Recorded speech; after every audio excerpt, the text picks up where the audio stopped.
2025 తెలుగు పంచాంగం ప్రకారం ప్రతి ఏడాది శ్రావణ పౌర్ణమి రోజున రక్షాబంధన్ పండుగ జరుపుకుంటారు.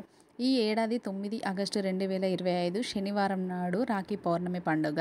ఈ రాఖీ పండుగ ఎంతో పవిత్రమైనది. అయితే ఈ రోజు రాఖీ కట్టిన తర్వాత అక్క చెల్లెలు, అన్న కానీ తమ్ముడు కానీ పొరపాటున కూడా ఈ వస్తువులు ఇవ్వకూడదు.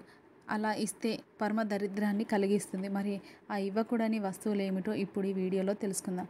రాఖీ పండుగ దేశవ్యాప్తంగా జరుపుకునే ప్రసిద్ధ పండుగ. కుల మతాలకు అతీతంగా అన్ని వర్గాల ప్రజలు ఈ పండుగల్లో పాల్గొంటారు. ఇది చంద్రమానం ప్రకారం శ్రావణ పౌర్ణమి రోజున జరుపుకుంటారు. ఈ పండుగను వివిధ రాష్ట్రాల్లో రాఖీ పౌర్ణమి, ఈ పండుగను వివిధ రాష్ట్రాల్లో రాఖీ పూర్ణిమ మరియు ఖజరి పూర్ణిమ అని కూడా పిలుస్తారు.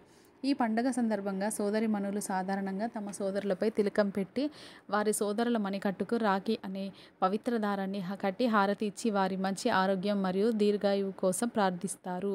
ప్రేమ మరియు ఆప్యాయతను సూచించే ఈ దారంను రక్షాబంధన్ అని అంటారు.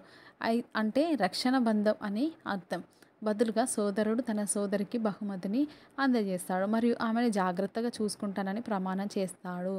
రక్షాబంధన్ యొక్క భావన ప్రధానంగా రక్షణలోని కాలభైరవ దేవాలయంలో ప్రజలు తమ మణికట్టుకు నల్లటి దారం కట్టుకుంటారు. అదేవిధంగా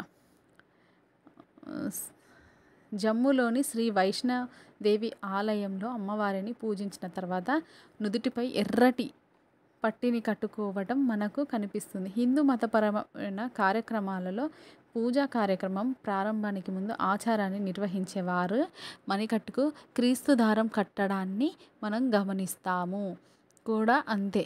దాని పవిత్రతను కాపాడుకుంటే ధరించిన వారికి రక్షగా పనిచేస్తుందని నమ్ముతారు. వివాహం అనే భావనలో మంగళసూత్రం మరియు కంకణ బంధనం కూడా ఇదే అంతర్గత ప్రాముఖ్యతను కలిగి ఉన్నాయి. రక్షాబంధనం అనే ఈ బంధం రక్త సంబంధికుల మధ్య ఉండవలసిన అవసరం లేదు.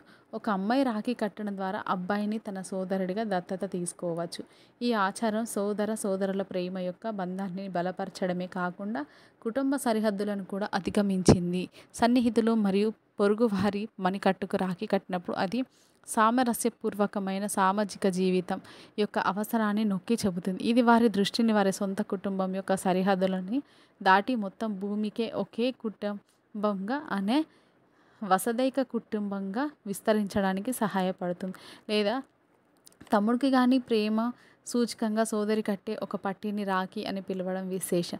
రాఖీ అనగా రక్షాబంధనం అని అర్థం. ఇది అన్నా చెల్లెల అక్క తమ్ముళ్ళు జరుపుకునే మహత్తరమైన పండుగ. చెల్లి తన అన్నయ్య మహోన్నత శిఖరాలకు ఎదగాలని కోరుకుంటూ విశిష్టత కలిగిన ఈ రాఖీ పండుగ రక్తం పంచుకొని పుట్టిన సోదరుల మధ్య కాకుండా ఏ బంధుత్వం లేకపోయినా ఆప్యాయంగా మరియు తోడుగా వెన్నంటే ఉండే ఒక సోదరుడికి సోదరి మంచి భావనలతో ఎవరికైనా ఈ రాఖీని కట్టడం జరుగుతుంది. ఇది కేవలం సోదరుల అనుబంధానికి గుర్తుకు మాత్రమే కాకుండా ఆత్మీయుల మధ్య కూడా ఐకమత్యానికి చిహ్నంగా కూడా ఈ రాఖీ పండుగను జరుపుకుంటారు. ఇకపోతే రాఖీ రోజు తెల్లవారుజామునే తలస్నానం చేసి కొత్త బట్టలు వేసుకొని రాఖీకి సిద్ధపడతారు. సోదరులు అక్క చెల్లెలు అంతా అన్నదమ్ములకు రాఖీ కడతారు. యనబదో బలిరాజా ధనవేంద్ర మహాబలః తానే త్వామాభి బధ్నామి మాచల అనే స్తోత్రాన్ని చదివితే చాలా మంచి. ఎలా అయితే ఆ విష్ణుమూర్తి బలి చక్రవర్తిని బంధించాడో నువ్వు కూడా నీవు చలించక వినికి రక్షణ కల్పించుము అని మంత్రార్థం. ఈ శ్లోకం అర్థం ఆ తర్వాత హారతి ఇచ్చి నుదుట తిలకం దిద్దుతారు. దానికి సంతోషపడి సోదరులు తమ ప్రేమకు గుర్తుగా రాఖీని కట్టిన వారికి చక్కటి బహుమతులు అందిస్తారు. మొత్తం కూడా రక్షణకు సంబంధించిన వ్యవహారం నడుస్తుంది. అందుకే ఈ మాసంలో మనం రక్షాబంధన్ అని జరుపుకుంటాం. ఈరోజు మీ చెల్లెలకు కానీ అక్కకు కానీ కట్టిన రాఖీ తర్వాత మీరు బహుమతిగా ఇవ్వాలనుకుంటే మొదట ప్రాధాన్యత బంగారం, తర్వాత ధనం, తర్వాత వస్త్రం, ఇలా మీ స్తోమతను బట్టి వారికి ఇవ్వాలి. పొరపాటున కూడా వెండి లేదా వెండి వస్తువులు బహుమతిగా ఇవ్వకూడదు. చెల్లెలకి కానీ గురువుకు గారి గొప్ప విద్వాంసులు కానీ ఇంట్లో ఏదైనా మహోత్సవం జరిగినప్పుడు కానీ వెండి వస్తువులు అస్సలు ఇవ్వకూడదు. ఎప్పుడు కూడా బంగారమే ఇవ్వాలి. ఓపిక ఉంటే రాఖీ కట్టిన అక్కకి లేదా చెల్లికి బంగారం ఇవ్వండి. లేదా మీ స్తోమతకు తగ్గట్టు ఏదో ఒక వస్తువు ఇవ్వండి. కానీ వెండి వస్తువులు మాత్రం అస్సలు ఇవ్వకూడదు. ఇది వేదాలలో చెప్పిన మాట. వెండితో చేసిన వస్తువులను పొరపాటున కూడా బహుమతిగా ఇవ్వకండి. మీరు బహుమతిగా ఇవ్వదలుచుకుంటే మొదటిది బంగారం లేదా డబ్బులు లేదా వస్త్రం ఇవ్వండి. అంచు ఉన్న వస్త్రాన్ని ఇస్తే ఆయురాదాయం కలుగుతుంది. ఇచ్చిన వారికి మరియు తీసుకున్న వారికి కూడా ఆయుష్ కలుగుతుంది. ఎడమ భుజం మీద కండువ వేసుకొని వస్త్రాన్ని ఇవ్వాలి. ఎడమ భుజం మీద వస్త్రం లేకుండా వస్త్రదానం ఎప్పుడు చేయకూడదు. కాబట్టి రాఖీ పౌర్ణమి రోజు బహుమతి ఇచ్చేటప్పుడు ఈ విషయాలను గుర్తుంచుకోండి. పొరపాట్లు మాత్రం చేయకండి. మీకు అసలు రక్షాబంధనం ఎలా ప్రారంభమైందో ఒకసారి చూసుకుంటే పూర్వం దేవతల్లో రాక్షసుల మధ్య పుష్కరకాలం యుద్ధం జరిగింది. ఓడిపోయిన రాజు దేవేంద్రుడు తన పరివారంతో కూడగట్టుకొని అమరావతిలో తలదాచుకున్నాడు. భర్త సహాయతను చూసి ఇంద్రానికి వెంటనే ఒక ఉపాయం వస్తుంది.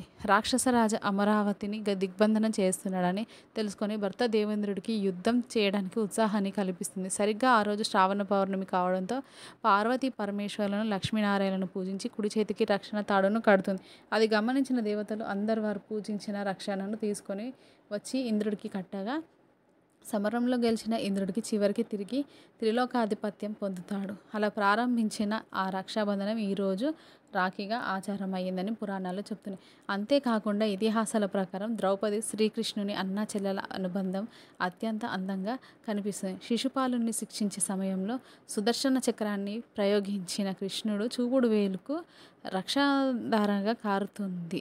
అది గమనించిన ద్రౌపది తన పట్టు చీర కొంగుముడి అతనికి వేలికి చుడుతుంది. దానికి కృతజ్ఞతగా ఎల్లవేళలా తనకు అండగా ఉంటానని శ్రీకృష్ణుడు ద్రౌపదికి హామీ ఇస్తాడు.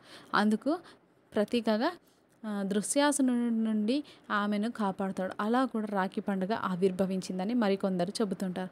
ఇక ఏడాదికి ఒక్కసారి వచ్చే ద్వాదశ పౌర్ణమిలో శ్రావణ పౌర్ణమికి చాలా విశిష్టత ఉంది అని కూడా పిలుస్తారు. సాధారణంగా జంధ్యాన్ని ధరించేవారు ఈరోజు పాతది వదిలి తిరిగి కొత్త దాన్ని ధరిస్తారు. దీన్నే ఉపకర్మ అని కూడా అంటారు. ఉపకర్మను యజ్ఞోపవీతం పేరుతో పిలుస్తారు. దీనికి యాగకర్మతో పునీతమైన దారం అని అర్థం. ఇలా అనేక కథల నుండి రూపాంతరం చెంది ప్రతి చోట మంచిని పూనుకొని పుచ్చుకొని చివరికి ఇలా ఈరోజు మన జీవితంలో సుఖ సంతోషాలను ధైర్యాన్ని నూరుకునేందుకు బయలుదేరింది ఈ రాఖీ పండుగ. అట్టి శ్రావణ పూర్ణిమ లేక జంధ్యాల పూర్ణిమ మరియు లేక రాఖీ రక్షాబంధన్ పండుగను అమితానందంతో జరుపుకుంటాం. మరి సోదరులకు రాఖీ శుభాకాంక్షలు. మీకు సోదరిమణులు ఉంటే కింద కామెంట్ చేయండి. ధన్యవాదాలు.